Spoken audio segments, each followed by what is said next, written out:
Christmas ಹಬ್ಬಕ್ಕೆ ಕನ್ನಡ ಚಿತ್ರರಂಗಕ್ಕೆ ಎರಡು ದೊಡ್ಡ ಚಿತ್ರಗಳು ರಿಲೀಸ್ ಆಗಿ ಓಪನಿಂಗಲ್ಲೇ ಬೊಂಬಾಟ್ ಪ್ರದರ್ಶನ ಕಾಣುತ್ತಿವೆ.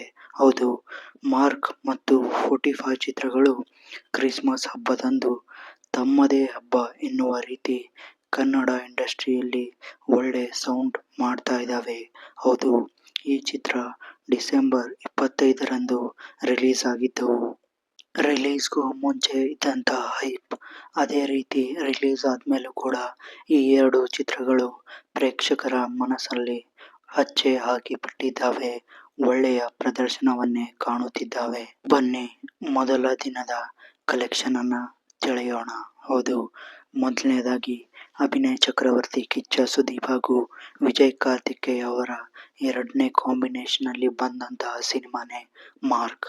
ಮಾರ್ಕ್ ಚಿತ್ರವು ಕಿಚ್ಚ ಸುದೀಪ್ ಅವರ ಅಭಿಮಾನಿಗಳಲ್ಲಿ ತುಂಬಾನೇ ದೊಡ್ಡ ಮಟ್ಟದ ನಿರೀಕ್ಷೆಯನ್ನ ಹುಟ್ಟಿಸಿತು.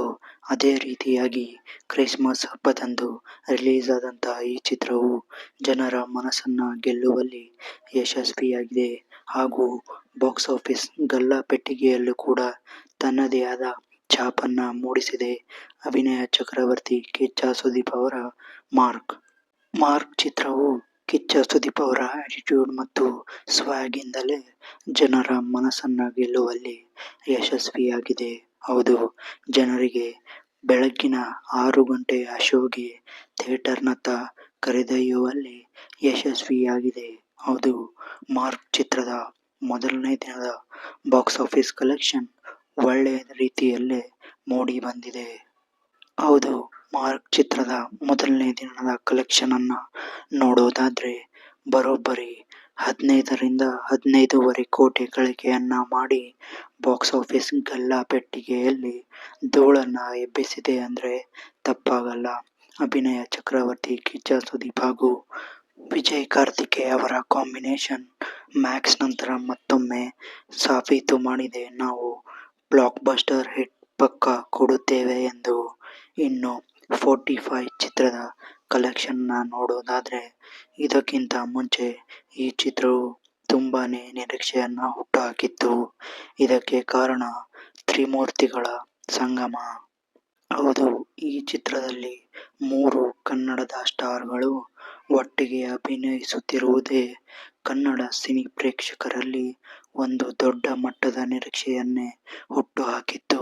ಹೌದು, ಡಾ. ಶಿವರಾಜಕುಮಾರ್, ರಿಯಲ್ ಸ್ಟಾರ್ ಉಪೇಂದ್ರ ಹಾಗೂ ರಾಜ್ ಬಿ ಶೆಟ್ಟಿಯಂತಹ ದೊಡ್ಡ ಸ್ಟಾರ್ ನಟರೇ ಈ ಚಿತ್ರದ ಮುಖ್ಯ ಜೀವಾಳ ಆಗಿದ್ದರು. ಮ್ಯೂಸಿಕ್ ಡೈರೆಕ್ಟರ್ ಆಗಿದ್ದ ಅರ್ಜುನ್ ಜನ್ಯ ಅವರು ಮೊದಲನೇ ಬಾರಿಗೆ ನಿರ್ದೇಶನಕ್ಕೆ ಕೈ ಹಾಕಿದ್ದರು. ಹೌದು, ಮೊದಲ ನಿರ್ದೇಶನದಲ್ಲೇ ಒಳ್ಳೆಯ VFX ಒಂದಿಗೆ ಈ ಚಿತ್ರವನ್ನ ರೆಡಿ ಮಾಡಿ ಶಿವಣ್ಣ, ಉಪೇಂದ್ರ ಹಾಗೂ ರಾಜ್ ಬಿ ಶೆಟ್ಟಿ ಅವರ ಅಭಿಮಾನಿಗಳ ದೃಷ್ಟಿಕೋನದಿಂದಲೇ ಈ ಚಿತ್ರವನ್ನ ತೆರೆ ಮೇಲೆ ತಂದಿದ್ದಾರೆ. ಹೌದು, ಈ ಚಿತ್ರವು ಕೂಡ ಕ್ರಿಸ್ಮಸ್ ಹಬ್ಬದಂದು ಕನ್ನಡ ಚಿತ್ರರಂಗದಲ್ಲೇ ದೊಡ್ಡ ಮಟ್ಟದಲ್ಲಿ ರಿಲೀಸ್ ಆಗಿತ್ತು. ಹೌದು, ಈ ಚಿತ್ರವು ಪೇಡ್ ಪ್ರೀಮಿಯರ್ ಶೋ ಮತ್ತು ಮೊದಲನೇ ದಿನದ ಕಲೆಕ್ಷನ್ ಅಲ್ಲೇ ಭರ್ಜರಿಯಾಗಿ ಗಳಿಕೆ ಮಾಡಿದೆ. ಈ ತ್ರಿವಳಿ ಸ್ಟಾರ್ಸ್ ಗಳಿಂದ 45 ಚಿತ್ರವು ಮೊದಲನೇ ದಿನವೇ ಸುಮಾರು 13 ಕೋಟಿ ಗಳಿಕೆಯನ್ನ ಮಾಡಿದೆ. ಹೌದು, ಈ ಗಳಿಕೆಯಲ್ಲಿ ಪೇಡ್ ಪ್ರೀಮಿಯರ್ ಶೋ ಮತ್ತು ಮೊದಲನೇ ದಿನದ ಕಲೆಕ್ಷನ್ ಇದೆ. ಸೊ ಇದರಿಂದ ಅರ್ಥವಾಗುತ್ತೆ, ಕನ್ನಡದ ದೊಡ್ಡ ಸ್ಟಾರ್ ಚಿತ್ರಗಳು ದೊಡ್ಡ ಹಬ್ಬದ ರಿಲೀಸ್ ದಿನವೇ ರಿಲೀಸ್ ಆದ್ರೆ ಯಾವ ರೀತಿಯ ಕಲೆಕ್ಷನ್ ಅನ್ನ ಮಾಡುತ್ತದೆ ಎಂದು. ಇದೇ ರೀತಿಯಾಗಿ ಮುಂಬರುವ ದಿನಗಳಲ್ಲಿ ಕನ್ನಡ ಚಿತ್ರಗಳು ಯಾವುದೇ ಸಮಯದಲ್ಲೂ ದೊಡ್ಡ ದೊಡ್ಡ ಚಿತ್ರಗಳು ರಿಲೀಸ್ ಆದ್ರೆ ಕನ್ನಡ ಬಾಕ್ಸ್ ಆಫೀಸ್ ಗಲ್ಲಾಪೆಟ್ಟಿಗೆ ಅಂತೂ ತುಂಬಿ ತುಳುಕೋದ್ರಲ್ಲಿ ಅನುಮಾನವೇ ಇಲ್ಲ ಎಂದು ಈ ಚಿತ್ರಗಳು ಮತ್ತೆ ಸಾಬೀತು ಮಾಡಿವೆ. ಈ ಬಾರಿ ಯಾವುದೇ ಫ್ಯಾನ್ ವಾರ್ ಇಲ್ಲದೆ ಚಿತ್ರಗಳು ಒಳ್ಳೆಯ ಪ್ರಶಂಸೆ ಹಾಗೂ ಒಳ್ಳೆಯ ಸಪೋರ್ಟ್ ಅನ್ನ ಪಡೆದುಕೊಂಡಿವೆ. ಹೌದು, ಈ ಚಿತ್ರಗಳನ್ನ ಯಾವುದೇ ಫ್ಯಾನ್ ವಾರ್ ಇಲ್ಲದೆ ಎಲ್ಲಾ ರೀತಿಯ ಅಭಿಮಾನಿಗಳು ಮತ್ತು ಸಿನಿ ಪ್ರೇಕ್ಷಕರು ಎರಡೂ ಚಿತ್ರಗಳನ್ನ ಅಪ್ಪಿಕೊಂಡಿದ್ದಾರೆ. ಈ ವಿಡಿಯೋದಲ್ಲಿ ಒಂದು ವಿಚಾರವನ್ನ ಹೇಳಲೇಬೇಕು. ಹೌದು, ಈ ಎರಡು ಚಿತ್ರಗಳು ಈಗಾಗಲೇ ಪೈರಸಿ ಆಗಿವೆ ಅಂತ ಸುದ್ದಿಗಳು ಕೇಳಿ ಬರುತ್ತಿವೆ. ಹೌದು, ಈ ಎರಡು ಚಿತ್ರಗಳು ಟೆಲಿಗ್ರಾಮ್ ಅಲ್ಲಿ ಲಿಂಕ್ ಸಿಗ್ತಾ ಇದೆ. ನಾವು ಆಲ್ರೆಡಿ ಟೆಲಿಗ್ರಾಮ್ ಅಲ್ಲಿ ಈ ಮೂವಿನ ನೋಡಿದ್ದೀವಿ ಅಂತ ಕೆಲ ಜನರು ಕಮೆಂಟ್ ಅನ್ನ ಮಾಡುತ್ತಿದ್ದಾರೆ. ಆದರೆ ಇಲ್ಲಿ ಖುಷಿ ವಿಚಾರ ಏನೆಂದರೆ, ಈ ಪೈರಸಿ ಯುದ್ಧದ ನಡುವೆಯೂ ಈ ಚಿತ್ರಗಳು ಒಳ್ಳೆಯ ಬಾಕ್ಸ್ ಆಫೀಸ್ ಕಲೆಕ್ಷನ್ ಅನ್ನ ಮಾಡಿ ನಾವು ಯಾವುದೇ ಪೈರಸಿಗೆ ಹೆದರೋದಿಲ್ಲ ಎಂದು ಒಳ್ಳೆಯ ಕಲೆಕ್ಷನ್ ಮೂಲಕನೇ ತೋರಿಸಿಕೊಟ್ಟಿವೆ.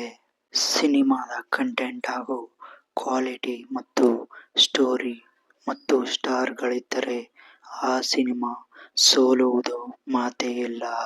ಯಾಕೆಂದರೆ ಒಳ್ಳೆಯ ಚಿತ್ರಗಳು ಎಂದಿಗೂ ಸೋತೇ ಇಲ್ಲ ಅನ್ನುವುದು ಇತಿಹಾಸನೇ ಹೇಳುತ್ತೆ. ಈ ಪೈರಸಿಯ ಬಗ್ಗೆ ರಿಲೀಸ್ಗೂ ಮುಂಚೆ ಕಿಚ್ಚ ಸುದೀಪ್ ಅವರು ಇಂಡೈರೆಕ್ಟ್ ಆಗಿ ನಾವು ಯುದ್ಧ ಮಾಡುತ್ತೇವೆ ಅಂತ ಹೇಳಿದ್ದರು.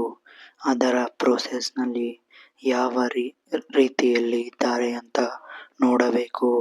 ಇನ್ನು 45 ಚಿತ್ರದ ನಿರ್ಮಾಪಕರು ಕೂಡ ಪೈರಸಿ ವಿರುದ್ಧ ಧ್ವನಿ ಎತ್ತಿದ್ದಾರೆ.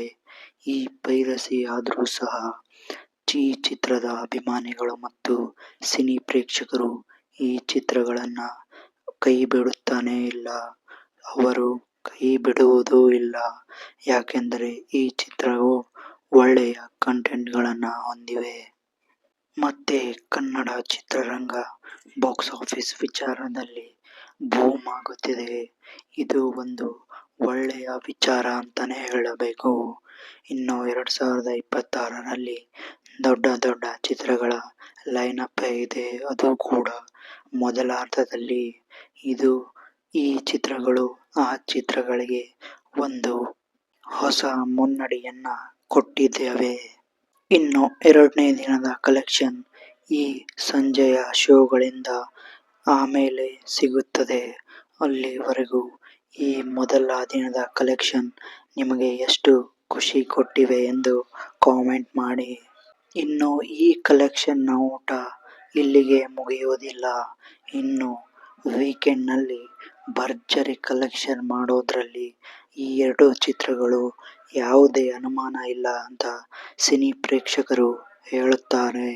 ಈ ಎರಡು ಚಿತ್ರಗಳು ಈಗ ಮಾಡಿರುವ ಕಲೆಕ್ಷನ್ ಗಿಂತ ವೀಕೆಂಡ್ ನಲ್ಲಿ ಇನ್ನೂ ಹೆಚ್ಚು ಕಲೆಕ್ಷನ್ ಮಾಡುವುದರಲ್ಲಿ ಯಾವುದೇ ಅನುಮಾನವಿಲ್ಲ. ಯಾಕಂದರೆ ಈಗಾಗಲೇ ಪ್ರೇಕ್ಷಕರಿಗೆ ಈ ಎರಡು ಚಿತ್ರಗಳು ಮನ ಮುಟ್ಟಿವೆ ಅಂತಾನೆ ಹೇಳಬಹುದು.